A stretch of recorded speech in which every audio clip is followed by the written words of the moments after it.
जैसे ही उसके सफेद बाल दिखाई दिए, छोटी लड़की फूट फूट कर रोने लगी। पास खड़ी दुकान की कर्मचारी ने घृणा दिखाते हुए दूर हटने को कहा, कहीं लड़की उसे कोई गंदी बीमारी न दे दे। छोटी लड़की रोते हुए बोली कि उसके बाल सफेद इसलिए हैं क्योंकि उसने अपनी माँ के लिए बोन मैरो दान किया है। उसकी माँ को अभी एक और सर्जरी की जरूरत है और वह इलाज के पैसे जुटाने के लिए अपना साल भर का पास वापस करने आई थी। तब जाकर वहाँ मौजूद लोगों ने ध्यान दिया कि लड़की की माँ व्हील चेयर पर बैठी है और उनमें कोई चेतना नहीं दिख रही थी। मैनेजर ने लड़की के बैग में दान की मेडिकल रिपोर्ट देखी। यह देखकर कर्मचारी ने तुरंत लड़की से माफी मांगी। मैनेजर ने भी उसे साल भर का पास वापस कर दिया और कहा कि वह पास वापस लिए बिना भी लड़की की इच्छा पूरी कर सकता है। इतना कहकर उसने अपने लोगों को चिड़ियाघर के इच्छा कुंड में से सारे सिक्के निकाल लाने का आदेश दिया। जब छोटी लड़की उन्हें धन्यवाद दे रही थी, तभी एक महिला ने सीधे उसे 10,000 रुपए दिए। छोटी लड़की ने झुककर धन्यवाद किया, पर उसे पता नहीं था कि यह महिला उसकी असली बुआ है। महिला ने भी तुरंत पहचान लिया कि लड़की के गले में जो 8 रत्न वाला कंपास है वह उसके भाई का है। उसे शक हुआ कि यह छोटी लड़की उसके भाई की बेटी हो सकती है। वह तुरंत घर लौटी और यह खुशखबरी अपने भाई को बताई। दरअसल 7 साल पहले वह आदमी झिंग झाओ और उसकी फर्स्ट लव एक दूसरे से बेइंतहा प्यार करते थे, लेकिन उसकी गर्लफ्रेंड ने अचानक ब्रेकअप कर लिया। उसने कहा कि आर्यन बॉयफ्रेंड जैसा गरीब आदमी उसके लायक नहीं है और उसे एक अमीर आदमी मिल गया है। आर्यन उसे बताना चाहता था कि वह गु परिवार का वारिस है, लेकिन उसकी गर्लफ्रेंड ने बात पूरी होने से पहले ही उसे बीच में टोक दिया। फिर वह आर्यन को बारिश में रोता छोड़कर चली गई, लेकिन आर्यन को पता नहीं था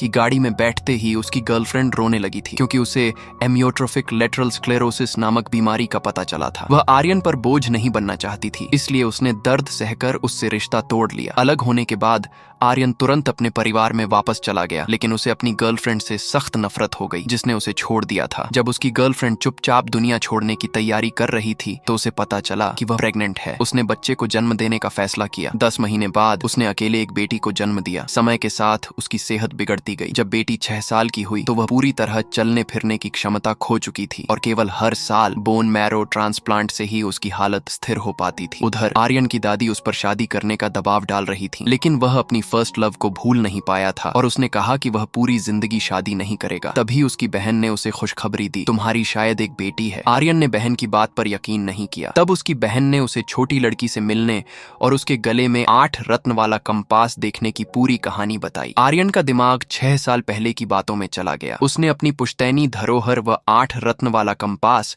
अपनी गर्लफ्रेंड को दिया था और कहा था कि वह इसे उनके होने वाले बच्चे को दे, लेकिन आर्यन को लगता था कि उसकी गर्लफ्रेंड ने उसे इतनी बेरहमी से छोड़ा था, इसलिए उसके बच्चे का उससे कोई संबंध नहीं हो सका। अगले ही पल बहन ने छोटी लड़की के बाल निकालकर आर्यन को पेरेंटेज टेस्ट करने को कहा। उसने कहा कि जांच करने पर ही पता चलेगा कि वह उसकी बेटी है या नहीं।